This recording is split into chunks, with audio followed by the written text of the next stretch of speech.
Hello, how y'all doing? I'm going to talk about Meghan and Harry. She was never going to fit in. Never, ever. Now, I watched Oprah's whole interview. I watched the whole interview from start to finish.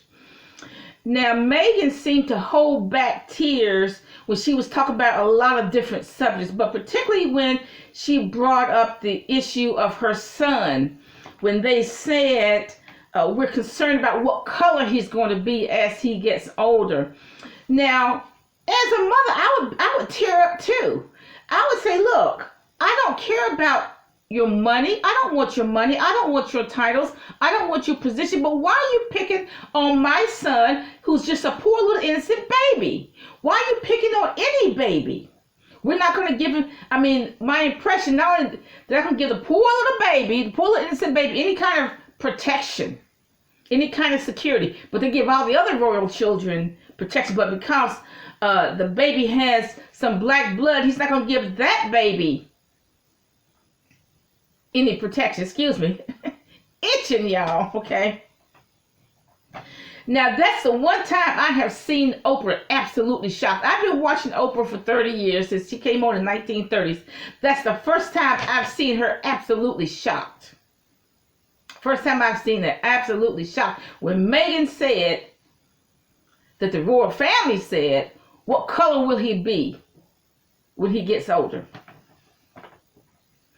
Now, if you look at the royal family, there are hardly any blacks. I don't see any blacks there anyway. I don't see any black bikers. I don't see any black maids, butlers. Maybe there are. I just don't see any. See, we're supposed, when they come out on the balcony with the cute little hats and the cute little dresses and the cute little high heels and they wave, we're supposed to believe that fantasy. We're supposed to believe that fantasy world, that fairy tale. Okay? And you know what? Maybe none of them are the marrying kind. Or maybe just they not the marrying kind. Maybe. But we're supposed to buy into that fairy tale and we're supposed to believe it. Now, Meghàn was never going to fit in. Now, see, I watch body language a lot. I watch body language in animals. I watch body language in humans. Meghàn was never going to fit in because if you look at some of the people who run the royal household, the way they interacted with Meghàn, it's like, who are you? You're black. Who are you? What are you doing here? You're a black girl. I think they were all shocked when Harry, if you want to be honest and truthful, they were all shocked when Harry married and fell in love with the black girl. See, Meghàn grew up in post-civil rights. She didn't even grow up in my generation. She grew up going to high school. You can be, I grew up, well, you can't be on the debating team because you're black. Meghàn grew up like, you can be on any team you want to. You can be on a cheerleading team, whatever. You can go to the library. We don't have a problem with it. Meghàn grew up way different than I did. And we are only a few years apart. Decades apart. But she didn't grow up even in my generation, where there was a whole lot of race issues. You couldn't be on the debating team. You couldn't be on this. Why? Because you're black, etc., etc., etc. And so she thought, well, this royal family is colorblind, and they were going to accept her. And she found out something differently, that they don't accept her, and they are not colorblind. She expected, because she's been treated like she's an American citizen all of her life, she expected them to treat her like she's a citizen, and they did not. And that's what took her by surprise. I think that's what caused her a lot of her mental depression. Okay? Now, you take like the incident with her and Kate Middleton, it wasn't even about the dress, because the little girl, Kate's little daughter, is going to look cute no matter what dress she puts on. Okay, that wasn't the issue. The issue with Kate, in my opinion, was that she didn't want her daughter, her cute little white daughter, to be a little bridesmaid at Meghan, the black girl's wedding. She didn't want that because it's her cute little white daughter. And I'm surprised at Kate Middleton because her mother is a Moor. What is a Moor? They're half Italian and half North African. Her mother's a whore. That's why Kate is so beautiful. Because she's a Moor. She got that black blood in her. I'm just being real. I'm not being racist. I'm real. That's why she's so beautiful. She got that dark Italian. Dark Italians are just North Africans and Italian mixed. So actually, technically, Kate is a person of color. Technically, but she won't admit it because her father was white, so therefore she figures she's white.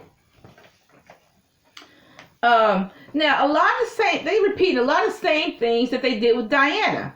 We're going to blame Diana for everything because Diana has mental problems. She's a very terrible person to the royal family. When it was Charles's fault, okay? So they blaming Meghàn now. Meghàn is a terrible person. She's disrupted the royal family. We don't like her. Die, okay? Goes on and on. So I don't blame Meghàn for exiting for her own mental health. I made an exit. You know, I haven't seen my in-laws for well over 20 years. Well over 20 years. I talked to one a few years ago. That was only 2 minutes. I talked to another one. That was only, about 10 minutes I talked to them. I don't visit them. No, I haven't seen them for 20 years. I had to make an exit for my own mental health. And see, once some other person's like, I don't get back in. I have made an exit with people that I knew years ago. You know, you got to do what you have to do to have your peace of mind. So I perfectly understand Meghàn making an exit. It's a very bold move because she did it against the royal family. That's a very bold move. Now, I'm just doing it against in-laws. Or I'm just doing it against acquaintances that I knew years ago. I mean, once I'm out of a person's life, I'm out. And I'm out for good. I don't get back in. Now, see, that's the problem with a lot of black women in particular. You know, when they have a bad breakup with a man, they don't stay out of their lives. They get back in their lives, and then there's a tragedy. Somebody gets killed. But look, once I'm out for good. I don't care if you're an acquaintance that I knew years ago. I don't care, whatever. In-laws. Once I'm out of your life, I'm out. And I'm out for good. I don't get back in. So, but Meghàn made a very bold thing to walk away, to exit, just for her own mental health, because she's walking away from the royal family who always mistreated her, and they allowed the press to mistreat her. The royal family could have told the press to back off Meghàn, to back off Meghàn and Harry. They could have told her that. They could have told the press that, to back off Meghàn and Harry. But they didn't. They let the press tear poor Meghàn up. And so I don't blame Meghàn for leaving. But that's pretty bold. Took a lot of courage on her part to leave, to make an exit. I admire that. Now, I think that overall, Harry and Meghàn, he was willing to walk away from all that he has ever known for his bride. Now, that took a lot of courage, too. He's willing for him to be able to walk away from all that he's ever known to protect his bride. That's wonderful. But the royal family are bullies. They're bullies, you know. They got problems. Okay? They got issues. They mistreat people who are different. They got issues. But look, you know what? I just admire Prince Harry and Meghàn for her having the courage to exit. Have a nice day.